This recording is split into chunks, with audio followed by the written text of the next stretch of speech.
Well, Deb Murphy filed this report for Sierra Wave Media.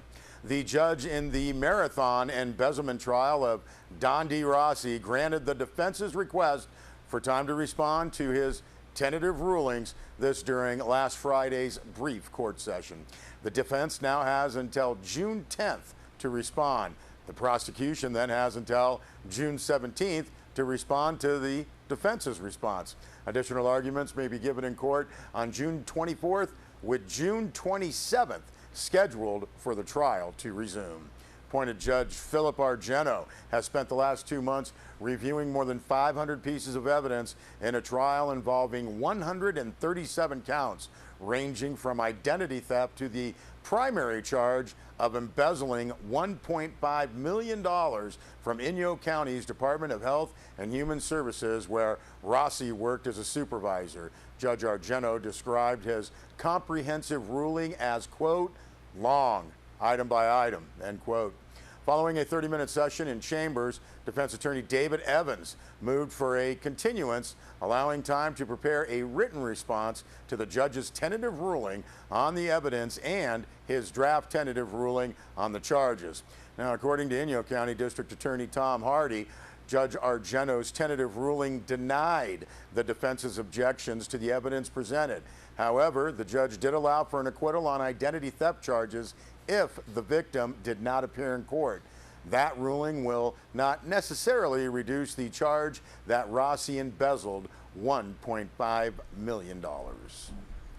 Well, a press release from the Mammoth Community Water District notes that the April 1st snowpack at Mammoth Pass was 93% of normal this year.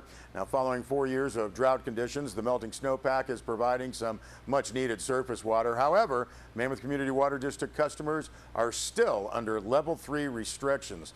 Now, Level 3 irrigation restrictions have been amended to increase the hours of watering from 3 to 8 hours 2 days a week. Mammoth Community Water District will continue to work with customers to maintain their landscapes during Level 3 water restrictions. Now, you can see the Mammoth Community Water District website. That's mcwd.dst.ca.us for more information. We have posted that full press release on our website, sierrawave.net. Well, the second annual Mammoth Lakes Film Festival concluded Sunday with the award-winning documentary Sanita, followed by a lively music and fun-filled awards presentation at the Sierra Events Center. Press release notes over 50 films were screened over the 5-day Mammoth Lakes Film Festival, including premieres, presentation of the first ever Sierra Spirit Award to legendary director Joe Dante, as well as filmmaker bonding at screenings and events, including a film fest hosted trip to Bodie. Awards were all created by local artist Josh Slater, including the Cool Olson Award. Now, some of the awards presented were Jury Award for Feature Narrative, Bodkin Ras, a first-time feature by director Kwawi Madiri. Jury Award for Feature Documentary, Sanita, by director Rakharish Geojahami. A special mention feature documentary, Under the Sun, by director Vitaly Mansky. Special mention feature narrative, Mad, by director Robert G. Putka. Best narrative short, A Night in Tokariki, by director Roxana Stroh. Audience Award for feature narrative, Buddy Moon, by director Alex Simmons. Audience Award for feature documentary, Learning to See, by director Jake Ullman.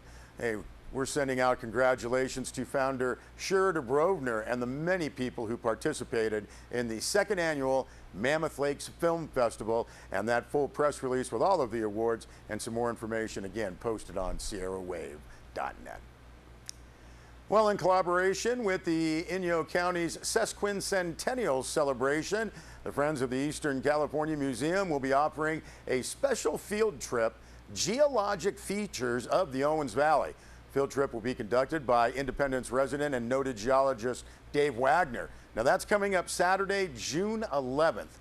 Dave Wagner is a retired field geologist for the California Geological Survey, where he worked for 38 years. Now, the field trip will visit some of the major geological features in the Owens Valley, including the Alabama Hills, Big Pine Volcanic Field, the Owens Valley the Owens Lake, as well as alluvial fans. Now the cost is $25 per person, $20 for members of the Friends of the Eastern California Museum. You should join that cool organization. Bottled water will be available. Bring some hats, sunscreen. Carpooling is encouraged. Going to have a lunch stop at the Eastern California Museum. Box lunches will be available from the Owens Valley Growers Cooperative for $10, and they'll even deliver them to the museum. Now, this trip is limited to 35 people and is expected to sell out quickly. You might want to sign up for that trip. You can get more information. Contact 760-878-0364.